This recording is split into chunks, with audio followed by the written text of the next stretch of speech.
Hey, deserving listeners, Jorge and Anfisa. Let's see what happened.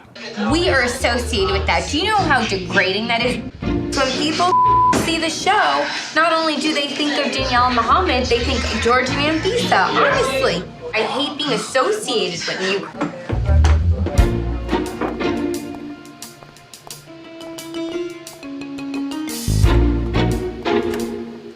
All right, so to catch you up, one of the other cast members is saying again that she hates being associated with Muhammad and Danielle and Jorge and Anfisa because the world sees them as scammers or fake relationships, and she doesn't like that stigma being and that stereotype being assumed for her and her relationship. And so, and we imagine the producers asked them to sit around this table because it didn't look very natural, right? So Anfisa gets up and walks out, and which is probably a good idea. It's just like, well, I don't want to be insulted, so let's move on. And also, I guess, the main rebuttal that Anfisa might have to that is, me and George are not fake. I actually really legitimately fell in love with him and legitimately am sad that things aren't working out. But that might be a lot of vulnerability, and so she's going to walk out. Another thing about this is that Anfisa repeatedly will do stuff like this. I think what this says is that she doesn't really want to be a central figure on the show. You know, it kind of reminds me of Mike and Natalie. Mike would often do things like this as well. When he became very dramatic, if you will, not, you know, when the dramatic moments that we captured on camera, that they captured on a camera of him, I think where he was actually pushed to a point where he was revealing his vulnerability that he didn't want to. And I think for Mike, I think he was a very reluctant participant. So for Anfisa, I think she's similar. I think she seemingly might want to kind of be on the show, but also doesn't for, you know, maybe just her own preference, but also because of her own shame, I'm guessing, which, if I'm reading that right, then that points to the fact that she legitimately wanted things to work with George, and she wasn't just in it for the green card or the money, the way that she will say, I think, in her tough persona. What are you thinking? Seriously, though. This could happen to any situation. It's true, but some why people didn't fall you- in love and then they fall out But of love. did you really fall in love? I did. Did she really fall? I want to ask I don't you, know. what did she love about Yeah, they edit it. That, you know, they always insert these like reaction faces, which I find to be annoying. But she asks, did you fall in love legit? And he's like, yeah, I did. Which, yeah, I believe that. Was it based on a fantasy? Was it based on superficial things? You know, maybe. But I think deep down, they had the same hopes that everyone has, which is a hope for affection and togetherness and loyalty and dedication and closeness. I do believe that. They did it for the wrong reason. Would you want a male over bride? I'm trying to find someone that like better than her because she's not that pretty though. I was blind to all of that. Like, I ended up just loving her. Like, it didn't matter if she What changed. did you love about her? I'm not so worried Besides about her you. body, what was It's kind of interesting to see the interaction. This is why I like the tell-alls, because they have questions that they aren't usually presented while they're in the regular season of the show. So I wonder if we might learn something here. one thing that you were really madly in love with I her don't know. about? For some reason, I felt really connected to her. When I had money, everything was cool. So when things would go wrong, it's like that's when the problems would come. That is not love. When you're in love with somebody, you're supposed to persevere through the bad and the good. Alex was denied 2 times. It didn't happen easy for us. Oh, interesting. I didn't know that. So, yeah, I was hypothesizing that it might have been tough for her, or that she wondered if it'd be tough. And she says, yeah, it was actually tough. My partner was denied twice because the government has a hard time trusting that these sorts of relationships are real because of these other relationships. Jorge and Anfisa got it in 2 months. That's not fair. I just think that it's kind of like a joke, the whole process that you guys, you know, did, and it, I don't know. But I wish you all the best of luck.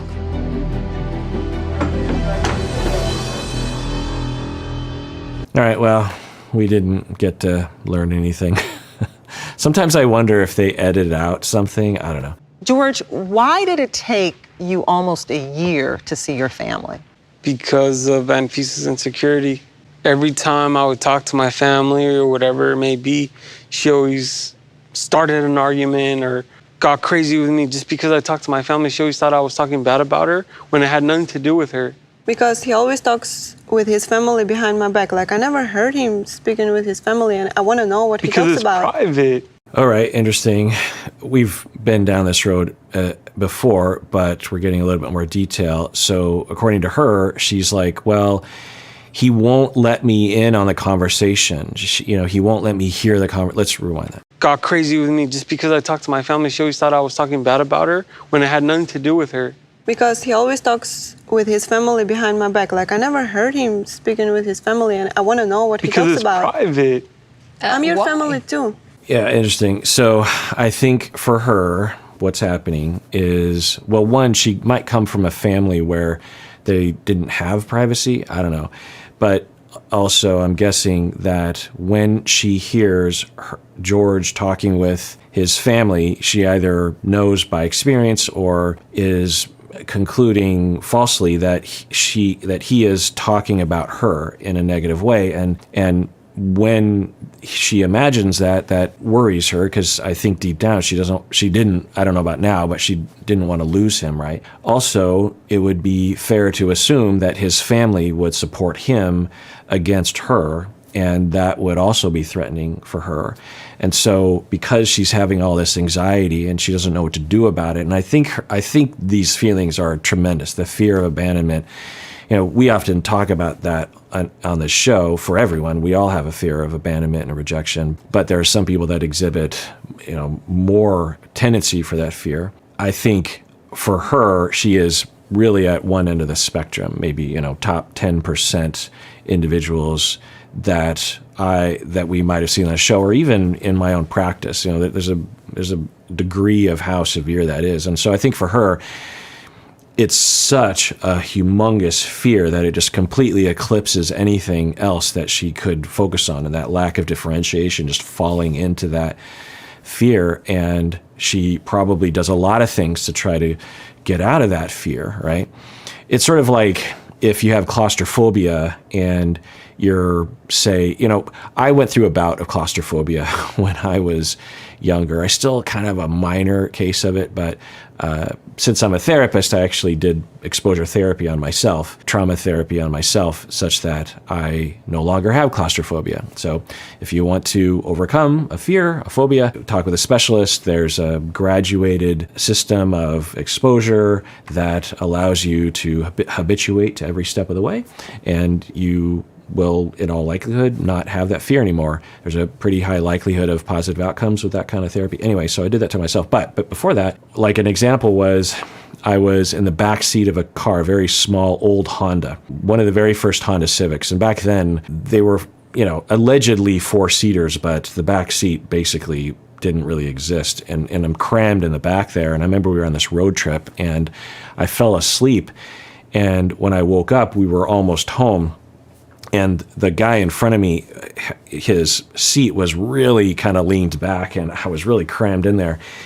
And there's something about when I wake up that I want to stretch my legs out or something, And when I couldn't do that, like I was imprisoned, that I started having this fear feeling of just like, okay, I got to get out. And, it's a two-door, so I didn't have the ability to, even if I wanted to jump out of the car, it's that kind of feeling when you're claustrophobic. If you're claustrophobic, you might be able to relate to this. But I was like, well, just calm everything. This is when I was like 21 years old or something. And we're almost home, so I'm like, okay, we're almost there. Okay, we're 2 blocks away. Okay, we're 1 block. Okay, soon I'll be able to stretch my legs. Soon I'll be able to be free of this. And we pull into the parking spot, and my friend in the front seat right in front of me was taking a little bit of time, which is fine because there was no emergency. But I wanted to kind of hurry him because I was so close to being able to like stretch my legs and be free of this confinement. And I said something like, okay, can we get a move on or something? Because, it's pretty tense. And he noticed that, he didn't notice that I was having a phobic reaction, but I don't know, to play a game, he's just like, oh, really? You want me to go faster, huh? And he like leaned the seat back further. And I'm a pretty big guy, but he's bigger. You know, he's like 6'4", 6'5" or something. And so, you know, he's leaning back, and I just panicked, and I jumped over him and crawled out and fell out of the car because I didn't care about anything else other than getting out of that goddamn car. And he's just like, God damn. And I was just like, sorry, I was having a reaction. Like, I was getting claustrophobic. I was freaking out, actually. So, sorry, you know. So, when you're having that tremendous fear of abandonment and your partner is on the phone, all you can think about is getting rid of that fear or solving the problem, right? It's so preoccupying, right? That's why we have that word, preoccupied attachment. So it's completely overwhelming, and so you will do anything, including stomping on other people's rights, to alleviate that fear. Doesn't make it right, though, and that's why you want to go to therapy and get some help with it so that you don't harm other people. And it's a pretty classic abusive pattern to isolate one's partner, the victim, from their family. This episode is sponsored by BetterHelp. Unfortunately, life doesn't come with a user manual. Navigating all the various challenges we face can make you feel unsure or stuck in place. Whether it's a relationship, or going through grief, or considering a new career. And, you know, generally speaking, a therapist can really help with that. By helping you to explore your feelings, and by giving you the space to clarify what you want to do. In my life, I can't imagine where I'd be without the therapy I've had. During some of the biggest moments of my life, therapists have been there for me. To slow me down, to listen to me, to help me explore. Well, that's where BetterHelp comes in. As the world's largest therapy service, BetterHelp has matched 3 million people with professionally licensed and vetted therapists available 100% online. Plus, it's affordable. Just fill out a brief questionnaire to match with a therapist. If things aren't clicking, you can easily switch to a new therapist anytime. It couldn't be simpler. No waiting rooms, no traffic, no endless searching for the right therapist. Learn more and save 10% off your first month at betterhelp.com/Kirk. That's BetterHelp, HELP.com/Kirk. It's private. It's not your wife. Yeah. She always wanted to know exactly what I talked about, what conversation I had with my mom, my dad. Yeah, it's just classic abusive behavior. You know, I don't know how they would frame it. I don't know how he would frame it. I don't know how I would frame it if I assessed them, but I will say that, yeah, it's pretty obvious that that is an abusive pattern, that they demand, and they will use emotional pressure to say, I must know everything. And then we hear from him that eventually he's just like, look, it's just easier if I don't have contact with my family. And I said it a million times that George's family doesn't like me because he talks bad to them about me. That's your assumption. You think that I'm talking bad to my family about you? Where did I talk bad about you to my family? Do you feel that you gave George just way too much grief about him talking to his family and spending time with their family? Looking back.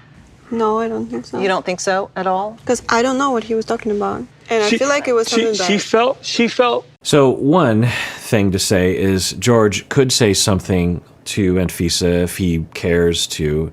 He could say, yeah, I do talk about you. I wouldn't say I talk bad about you, but, you know, when we have a conflict, I'm looking for support. But you shouldn't feel threatened by that because they're often helping me with my perspective, or, I don't know, they're supportive to me, which honestly gives me the strength to be able to return to you so that we can work on our relationship. So, you know, yeah, I do tell them the bad things that happen because they're supportive, and you should do the same. You should be able to talk to who you want to talk to about our conflicts. I would ask that you don't, give an exaggerated version of what's happening, and I try to do that with my family. I tell them what's happening, but honestly, I don't want to tell them everything because I don't want them to hate you or something like that. Okay, he could say that, but he's saying, I never say anything bad about you to my family, which doesn't seem likely. And I think we even have evidence to the contrary. The other thing is we heard her say that, well, I don't want him to talk to his family because I don't know what he's saying. End of story. I mean, let's rewind. Where did I talk bad about you to my family? Anfisa, do you feel that you gave George just way too much grief about him talking to his family and spending time with their family? Looking back. No, I don't think so. You don't think so at all? Because I don't know what he was talking about. Yeah, it's that attitude of entitlement. Just like, well, I don't know what he's talking about, so he can't talk with his family. You know, just that self-perspective without extending yourself into his shoes and also not being aware of how that sounds. That makes me wonder if she had this behavior modeled to her when she was younger and it seems normal to say such a thing, because it certainly isn't normal to say that. I mean, you know, just imagine if I had said that to my wife, like, you can't talk to anyone unless I'm in the room or I'm present with when the conversation is happening, because you cannot have private conversations with people. And I feel like it was something that... She felt that because she wasn't in control of the situation, it was a problem. George, do you think you could have done a better job at introducing Anfisa to your family? Yes, I could have done a better job, but she never did her part. She always felt like they had to come to her. Yeah, well, it's good that he could admit that. He had a but that was pretty quick there, but he did admit, yeah, I could have done a better job, but she didn't make it any easier, which I think is true. Having said that, the family, in terms of that scene from this season at the diner with the sister came out pretty strong.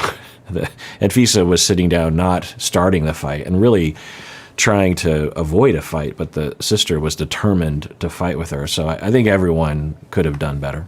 How many of you, when George's sister Lourdes, when she made that comment about Anfisa, just kind of cringed? I mean, no matter what you think. Yeah, I think what Sean is referring to is when the sister said something like, you spread your legs, something along those lines. Do you think that was appropriate for your sister to say, you know, to your wife about I don't even want to repeat the comment, but that was a pretty inappropriate comment. And I wanted him to stand up for me, but he didn't do anything. And why didn't you do it, George?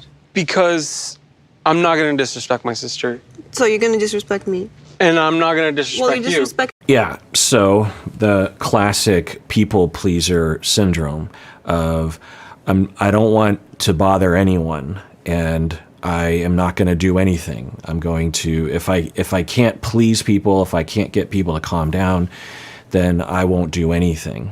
So that's what he's saying right now.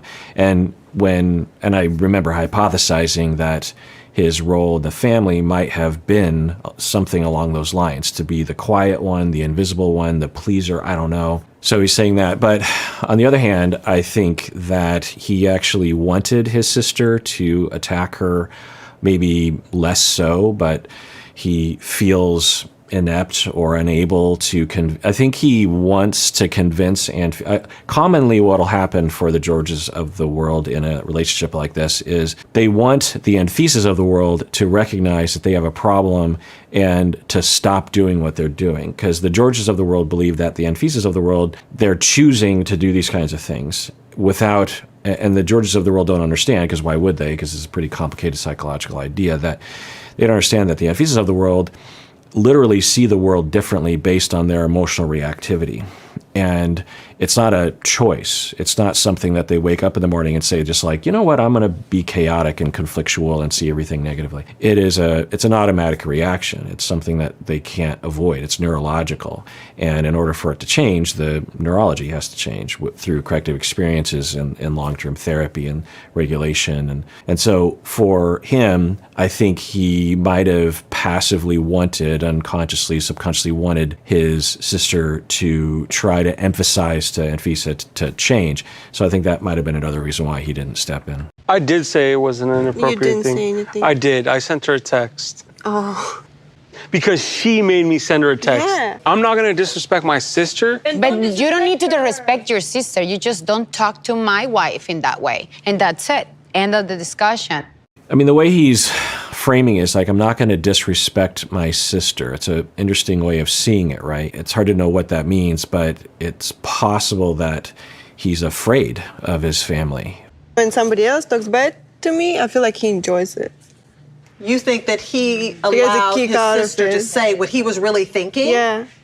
So did you really think she deserved that comment at the time? I felt like she deserved it. Right. So he wasn't just avoiding disrespecting people, he actually wanted someone to say those things to Anfisa because he feels powerless to be able to say anything. It's, of course, not the solution. To degrade someone is not a way to motivate someone to get long-term therapy and to have self-awareness and to be nicer. Let's end it there. And everyone, please take care of yourself because you deserve it. You really, really do.